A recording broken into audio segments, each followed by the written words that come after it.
한국부모교육연구소 소장 서유지입니다. 지금까지 수많은 곳에서 강의를 하고 이제 사람들을 만나는데 저희 연구소 이름을 한 번에 제대로 다 한 문장 안에 발음하는 사람은 저 말고는 거의 만나지 못했습니다. 그래서 괜찮습니다.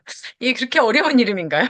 한국부모교육연구소인데 한국에 계신 부모님들을 다 만나고 다니는 중입니다. 우리 익숙한 얼굴들도 있고요. 오랫동안 꽤 긴 시간 부모교육을 제가 공부하고 또 강의를 했던 것들을 가지고 참 부끄럽다는 말이 먼저 나오더라고요. 사실은 책이 나오면 정말 좋을 줄 알았거든요. 그런데 너무너무 부끄러웠고 또 나오는 과정 동안 함께 해주셨던 우리 수업을 들으셨던 선생님들, 현장에서 만났던 수많은 부모님들, 뭐 이런 분들께 감사하는 마음, 그다음에 책을 준비해 주셨던 리얼러닝 팀에도 정말 감사하고요. 부끄러운 것과 감사한 마음이 가장 컸어요. 근데 뭐 왜 그런가 돌아보면 저도 아직 자녀를 키우고 있고 또 누군가의 자녀이기도 하고, 예, 그래서 이 부모 자리라는 게, 그다음에 또 누군가의 자녀 자리라는 게 결국은 이렇게 당당하기에는 조금 무게가 많고 걸리는 것들이 참 많은 자리가 아닌가 하는 생각을 했습니다. 오늘은 뭐 짧게 이 책의 내용들을 조금 응축해서 여기서 다 풀면 또 책을 안 사시니까 약간의 책 홍보를 위해서 조금의 이렇게 맛보기를 좀 보여드리고 또 이제 얼굴을 보니까 그간 제 수업을 많이 들으셨던 선생님들이 들어오셔서 뭐다 아시는 얘기기도 하고 늘 말씀드리지만 고백하지만 세상에 해아래 새 것이 없어서요.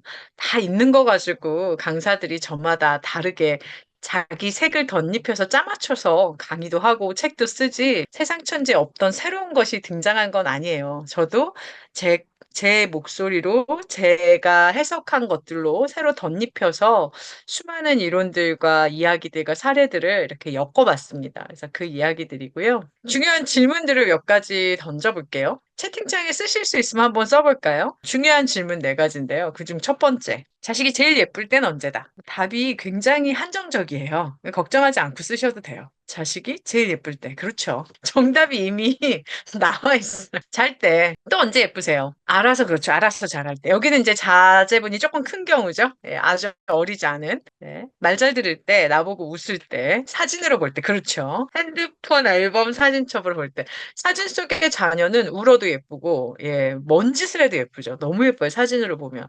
또 나올 수 있을 것 같은 기분을. 그런 착각에 빠지게 하죠, 우리 아이들이. 이 질문의 대답은 파주부터 제주도까지 똑같습니다. 잘 때. 예, 이 대답은 안 나오는 곳이 없고요. 그 다음에 제가 해외 동포들도 만나보니까 해외 동포도 똑같습니다. 미국에 있는 주재원들이나 싱가포르에 있는 사람들이나 뭐 태국에 있는 주재원이었나? 뭐 여기저기 해외 동포들도 일단 1순위는 잘 때 예쁘고요. 그 다음에 뭐 말 잘 들을 때 조금 자제분들 키우신 분들은 20대 자녀를 둔 부모님들은 뭐 알아서 취직 잘할 때, 자기 일 알아서 잘할 때 이미 나오기 시작했죠. 예, 이런 것들. 예, 주로 그런 것들이에요. 우리 다 아는 얘기들. 질문 2번입니다. 자녀가 나를 가장 화나게 할 때. 그때는 언젠가요? 언제 내가 얘 때문에 너무 화가 난다. 화가 잘 안 나시는 분이라면 언제 많이 속상하다, 언제 많이 힘들다, 감정이 좀 극단적이신 분들은 이럴 때는 안 날 걸 그랬다, 뭐 이런 기분이 드실 수도 있겠죠? 자녀가 나를 화나게 할 때는 언젠가요? 이것도 한번 써볼까요? 말 안 들을 때, 그렇죠. 설명 없이 고집. 조금 자제분이 큰 선생님들은 중요한 결정을 부모와 상의 없이 독단적으로 혼자 처리하고 일방적으로 통보하고 이럴 때, 네, 그럴 수 있겠네요. 예의 없이 행동할 때. 이건 이제 부모님이 예의가 중요한 가치관인 분들이죠. 그죠? 네, 예의 없이 무례하게 행동할 때. 하긴 근데 인간이 나한테 무례한데 기분이 좋을 순 없죠. 뭐뭐 해라를 여러 번 말하게 할 때. 한 번 말해서 안 들을 때네요. 네, 한두 번 말하면 들어야지. 왜 이렇게 많이 말하게 하냐. 이런 경우죠. 이것도 뭐 비슷하네요, 다들. 예, 저도 같은 말 여러 번 하게 할 때, 내 말에 토달 때, 예, 뭐 이런 거. 내가 하라고 했는데 빨리 안 움직일 때, 뭐 이럴 때 주로 화가 납니다. 솔직하게 말 안 할 때, 선생님에게 정직이 중요한 가치관이군요. 그럴 수 있죠. 그렇죠? 사람이 성실하다, 정직하다 이런 게 부모님께 굉장히 중요한 가치관일 수 있죠. 그 부모님뿐만 아니라 사회에서도 중요하게 통용되는 가치관들이니까요. 좋습니다. 그러면 제가 1번과 2번의 질문을 드린 이유가 사실은 이 책의 제목과도 굉장히 밀접한 연관이 있어요. 보세요. 자식이 제일 예쁠 때는 잘 때, 사진으로 볼 때, 내 말 잘 들을 때, 뭐 지할 일 알아서 할 때 이런 거니까 나를 건드리지 않을 때죠. 예. 나를 안 건드리면 예쁜 거예요. 아무리 어렵게 낳은 자식이든 뭐 귀한 자식이든 어쨌든 간에 안 건드리면 편하고 예쁜 거죠. 네, 내 정서를 안 건드리든, 예, 몸을 힘들게 안 하든, 그죠? 근데 입원해서 자식이 나를 화나게 할 때, 이거는 지금 쓰신 걸 보면 뭐가 됐든 나를 건드리는 상황이죠. 내 감정을 건드리거나 내 어떤 상황을 내 마음대로 안 되게 자녀가 나를 타고 들어오는 순간들이에요. 특히 정서적으로 나를 불편하게 만드는 순간들이죠. 이 질문을 늘 하는 이유는 사실 부모가 그렇게 대단하지 않은 존재라는 거죠. 물론 부모는 매우 특별한 책임을 평생 지고 가는 존재고요. 세상에 태어나서 이보다 더 힘든 일은 없을, 예, 생명을 키우는 일을 하기 때문에 사실 엄청난 존재예요. 그런데 또 한편 자식이 밉기도 하고요. 짜증나기도 하고요. 진짜 괜히 이 부모가 됐다 싶기도 하고요. 여러 가지 자녀들이 나를 건드릴 때 한없이 희생할 수 있는 존재가 아니라는 거죠. 그냥 평범한 사람이라는 뜻이에요. 근데 그걸 부모님들이 사실 인정하기가 어렵고 그냥 마냥 좋은 부모가 되고 싶은 마음이 너무 커서 자녀를 향해 미운 마음이 올라오거나 서운한 마음이 올라오거나 때때로 내가 잘 못할 때 너무 지나치게 죄책감에 시달리시거나 너무 괴로워하시는 그런 일들을 보죠. 그 질문을 드린 것은 부모도 자식을 미워할 수 있다. 그러니까 뭐 미워서 어떻게 하시라는 게 아니라 미운 마음, 섭섭한 마음, 부정적인 마음이 나도 때때로 드는 그냥 평범한 부모다, 평범한 사람이다라는 걸 인정하고 가시는 것이 여러분의 정서에, 그리고 사실은 자녀를 키우는데 가장 좋은 영향을 미친다는 걸 얘기해 드린 거예요. 너무 잘하려고 하지 않으시는 것이 좋은 부모가 되는 아주 중요한 열쇠인 거죠. 근데 3번과 4번의 질문은 아까 말씀드렸던 자녀가 너무 예쁘지만 내가 걔가 밉기도 하고 힘들기도 하고 나를 타고 들어와서 나를 신경 쓰게 하면 미울 수도 있는 거다. 그러니까 부모가 늘 항상 자식을 매일매일 사랑하고 쪽쪽 빨고 나는 단 한순간도 자녀에게 화가 나거나 섭섭한 적도 없고 속상한 적도 없고 그냥 애는 무조건 사랑한다. 그런 분들이 계실지 모르겠는데 계시는 게 그닥 저는 건강하지 않은 것 같아요. 왜냐하면 인간에게 누구나 다 굿도 있고 배드도 있고 약함도 있고 강함도 있잖아요. 건강한 어른과 좋은 부모는 굿과 배드가 통합되는 과정이에요. 내가 이런 면에선 이만하면 괜찮은 부모지만 또 자녀가 이럴 때마다 힘들게 할 때마다 밉기도 하고 아이의 어떤 치명적인 결함들을 볼 때 괜히 나았다 하는 후회가 되기도 하고 그럼 그건 사실 배드 포인트죠. 부모로서. 있을 수 있죠. 그 굿도 나고 그 배드도 나고 예, 그렇게 본인의 굿과 배드를 통합해가는 과정이 건강한 어른이 되어가는 과정이거든요. 이게 부모로서 왜 중요하냐면 내가 굿과 배드가 있는 자식을 사랑하기도 하고 때때로 밉기도 하고 버겁기도 한 그런 존재가 그 둘 다가 나라고 통합이 되시면 그 눈으로 타인도 보실 수 있다는 거죠. 그럼 우리 자녀가 굿도 있고 배드도 있는 걸 부모님이 넉넉한 눈으로 보실 수 있죠. 이러면은 우리 애가 참 좋아, 참 예뻐, 기특해. 그런데 또 한 번씩 그렇게 욕이 막 올라오거나 등짝 스매싱을 하고 싶은 순간들이 올라올 때 저 배드도 우리 아이고 또 너무 예뻐서 또 낳고 싶은 그 굿도 우리 아이고 그 통합이 나뿐만 아니라 자녀에게도 되시고 더 나아가선 더 많은 인간관계 속에서 되어간다면 그게 진짜 건강한 어른이고 좋은 부모가 되시는 거죠. 이 통합이 이루어지지 않을 때 부모가 굉장히 아이들을 본인 그 뭐랄까요? 의식 속의 생각과 상관없이 너무 가혹하게 대하실 수 있어요. 나는 좋은 부모이고 싶은데 그 책에도 제가 아마 그렇게 썼을 거예요. 나는 완벽하고 좋은 부모이고 싶은데 사실은 아이가 가지고 있는 것들이 아주 미성숙하잖아요. 너무 미성숙한 자녀를 보면서 내가 좋은 부모가 되는 게 자꾸 좌절되면 아이가 너무너무 고통스럽고 싫죠. 근데 또 싫다고 하면 안 되잖아요. 우리 문화에서. 어떻게 부모가 자식을 싫다고 할 수 있어요? 어떻게 미워할 수 있어요?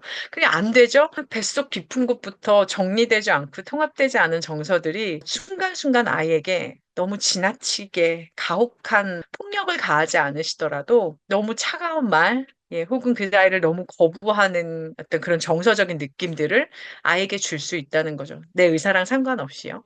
굿과 배드가 통합되는 과정은 정말 좋은 어른과 좋은 부모가 되는 과정입니다. 그래서 계속해서 1, 2번의 질문을 부모님들께 드리고 있고요.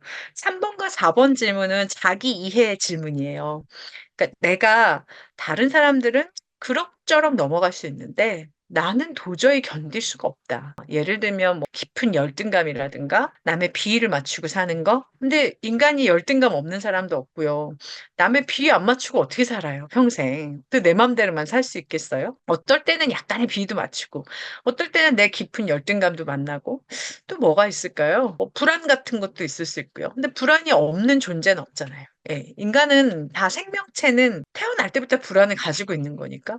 그런데 나는 이걸 너무 견디기 힘들다. 그래서 이게 건드려지는 순간에 눈앞에 보이는 게 없다. 예, 과하게 화를 낸다. 뭐 여러 가지들이 있어요. 다니면서 여쭤보면 부모님들 안에 미래에 대한 막연함을 견딜 수 없다. 근데 미래는 막연하죠. 어차피 태어난 거랑 죽는 거 말고는 인생 계속 불확실 속에 사는데 나는 막연한 게 싫은데 우리 아이가 그냥 공부 안 하고 말 안 듣고 하면 막연하게 잘못될 것 같다. 뭐 막연함이지만 일종의 불안이죠. 부모님이 견딜 수 없는 뭐 이런 감정들이 있을 거예요. 특별히 뭐 열등감이나 어떤 나쁜 감정들 중에 몇 가지 부모님들의 단추를 누르는 그런 정서들이 있겠죠. 이거를 사실 부모님이 찾으시는 게 너무너무 중요해요. 왜냐하면 보통 아이들이 멋모르고 우리의 그 정서 버튼을 누르는데요. 애들이 그걸 눌렀을 때 사실 훈육을 한 5만큼만 받으면 되거든요.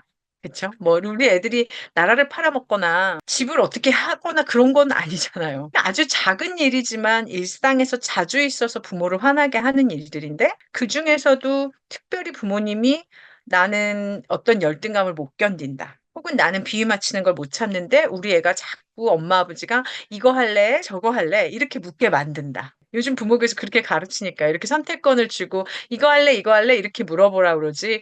이거 해! 이렇게 말하지 말라고 가르치잖아요.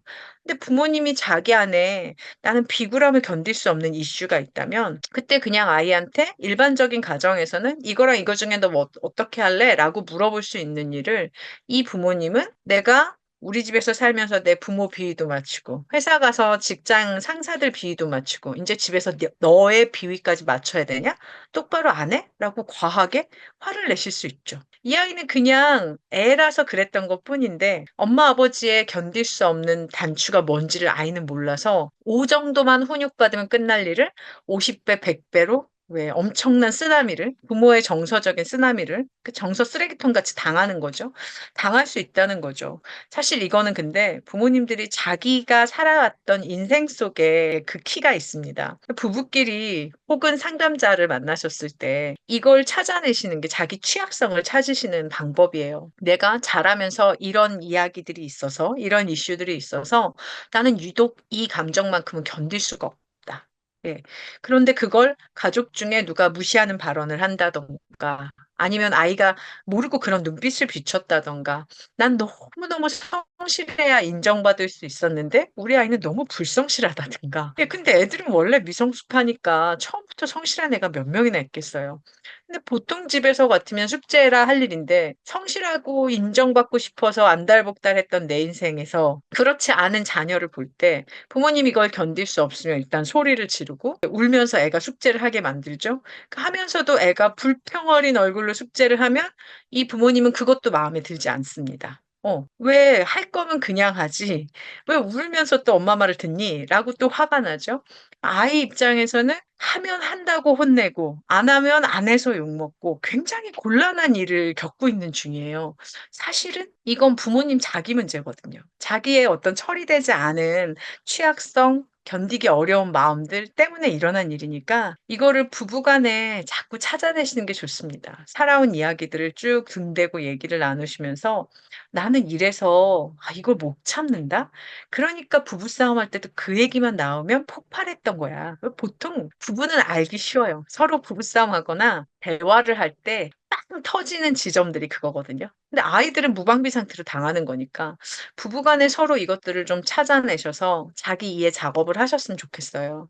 그래서 아이들이 그 지점을 건드리지 않게 미리 사전에 예방 대화하시는 것도 좋죠. 아이들한테 너무 부모의 취약성을 많이 오픈하셔서 야, 엄마가 이렇게 힘들게 살아서 이렇다 이렇게 말씀하실 필요는 없고요. 뭐라고 말씀하시냐면 아이 부부간에는 그렇게 하셔도 돼요. 어른이니까요. 그리고 서로가 그걸 가지고 있고 어느 정도 살았으면 자식 낳고 살면 그 정도 히스토리는 좀 아시는 게 훨씬 더 도움이 되니까. 근데 자녀에게는 엄마는 이러이러한 상황을 참 견디기가 힘들다. 아빠는 그 상황에서 네가 부모님한테 밥 반말하는 걸 참을 수가 없다. 그런 상황에 너희가 인제 컸다고 생각해서 별 생각 없이 친구한테 하듯이 "치." 하고 웃을 때 우리는 그게 비웃는 것처럼 느껴져서 견디기가 어렵다. 얘기하실 수 있잖아요, 이 정도 선에서는. 그리고 더 물어보시면 좋죠. "너도 듣기 싫은 말이 있을 거야.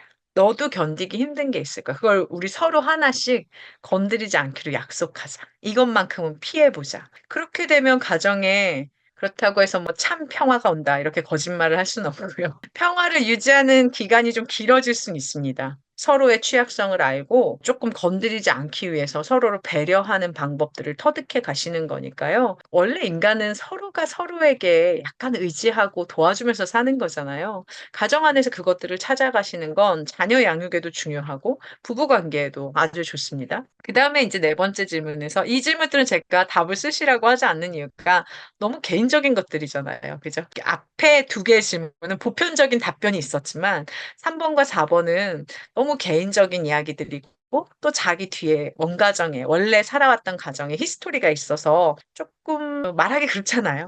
그래서 제가 늘 여기에 대해서는 부부가 찾아보세요. 배우자 한쪽이 전혀 대화가 안 되시면 믿을 만한 사람하고 대화를 나누시거나 그래도 없으면 상담자를 찾아가세요라고 말씀을 드려요. 네 번째 질문처럼 잘 견디는 감정도 있어요. 어지간한 사람들은 못 견딜 텐데 '나는 평균 이상으로 이거는 잘 버티는데?'라는 것도 분명히 있습니다. 이거는 본인의 강점이죠. 정서적으로 튼튼한 부분이 있는 거죠.